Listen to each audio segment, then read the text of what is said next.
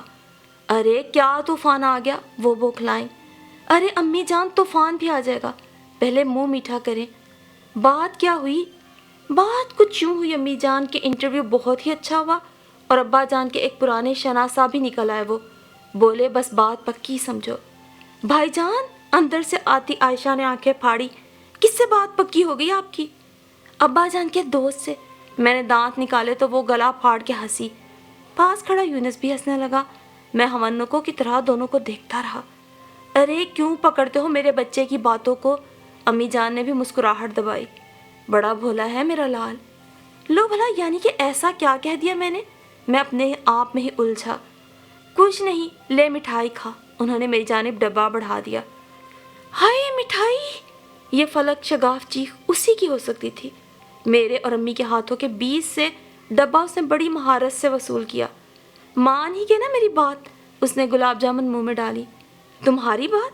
عائشہ الجھی۔ ہاں اور کیا، صبح میں نے ہی تو فرمائش کی تھی گلاب جامنوں کی۔ اوہ!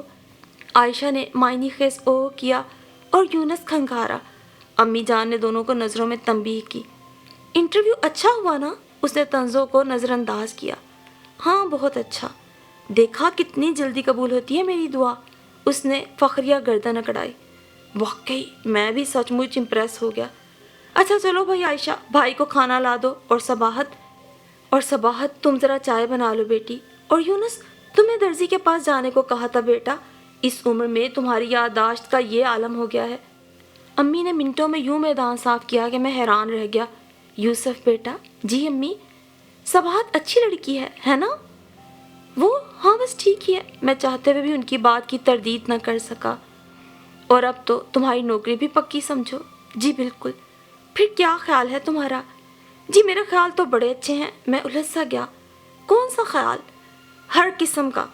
اوفو یوسف بیٹا، کب سدھرو گے؟ میں پوچھ رہی ہوں، شادی کر دوں تیری صباحت سے؟ جی؟ میں 1 فٹ اچھلا۔ اس بدتمیز ناہنجار بیکار لڑکی سے؟ اوئے بابلا ہوا ہے، انہوں نے سخت برا مانا۔ بڑی سلجھی ہوئی شائستہ لڑکی ہے۔ جی نہیں، میں نے کھڑے ہو کے زمین پہ پاؤں مارا۔ ہرگز نہیں۔ میں کہہ چکا ہوں امی جان کہ میں ہرگز شادی نہیں کروں گا، اور کم از کم اس چھچوری سے تو مر کے بھی نہیں۔ پیر پٹکتا میں اپنے کمرے میں آ گیا۔ لو بھلا، اچھی کہی، ایک تو شادی، وہ بھی اس سے، یعنی کہ میں کچھوا ہوں جو اس سے شادی کر لوں۔ مجھے سخت غصہ آ رہا تھا۔ اسی غصے میں کھانا بھی نہیں کھایا، شام کی چائے بھی نہیں پی۔ نتیجتاً رات کو سر میں شدید درد ہو گیا۔ تقریباً 12 بجے تھے جب دروازے پہ دستک ہوئی۔ میں نے اٹھ کے دروازہ کھولا تو کرنٹ لگا۔ کیا ہے؟ میں نے سخت بدتمیزی سے پوچھا۔ وہ آپ کے لیے دوا لائی تھی۔ اس نے ہتھیلی میں پکڑا ڈسپرین کا پتہ میری طرف بڑھایا۔ کیوں؟ آپ کے سر میں درد ہو رہا ہے نا؟ تمہیں کس نے بتایا؟ وہ میں نے کھڑکی سے دیکھا۔ اف، یہ کھڑکی کیسے کھلی رہ جاتی ہے؟ میں بھنایا۔ یہ آپ کے لیے چائے اور رس بھی لائی ہوں۔ جو بھی تھا، مجھے بھوک لگ رہی تھی۔ میں نے سب پکڑا اور اپنے بیڈ پہ آ کے بیٹھ گیا۔ کافی دیر کے بعد اس پہ نظر پڑی تو پٹ پٹ بوندیں اس کے گالوں پہ گر رہی تھیں۔ آئیں، تم کیوں رو رہی ہو؟ میں اس لیے تو نہیں رو رہی، قدرے معصومیت سے فرمایا گیا۔ پھر کیوں رو رہی ہو؟ مجھے ترس آیا۔ امی ابا یاد آ رہے ہیں۔ جواباً اس نے سسکیوں کی رفتار اور بھی تیز کی۔ اوفو بھائی، اب بس بھی کرو۔ کسی نے کچھ کہا ہے تمہیں؟ میں گھبرا گیا۔ جی۔ کس نے؟ آپ نے۔ میں نے؟ کیا نہیں؟ بدتمیز، ناہنجار، بیکار، نابیکار، اور کیا باقی رہتا ہے؟ اچھا تمہیں کیسے پتا چلا؟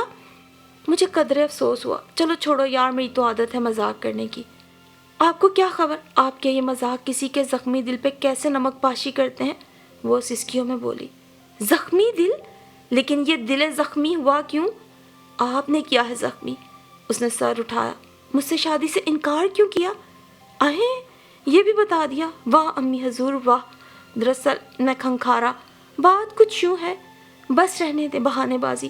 سوچا تھا اکیلی بے سہارا لڑکی کو آسرا مل گیا ہے، لیکن آپ نے انکار کر کے بالکل بے سہارا کر دیا مجھے۔ وہ زاروں قطار رونے لگی۔ تم تو بہت دکھی لگتی ہو۔ میرا دل منٹوں میں پگھلا۔ کیا غم ہے تجھے اے معصوم لڑکی؟ بہت سے غم ہے۔ مجھے شبہ سا ہوا جیسے وہ مسکرائی ہو۔ نہ ماں نہ باپ، تنہا خالہ کے ٹکڑوں پہ پل رہی ہوں۔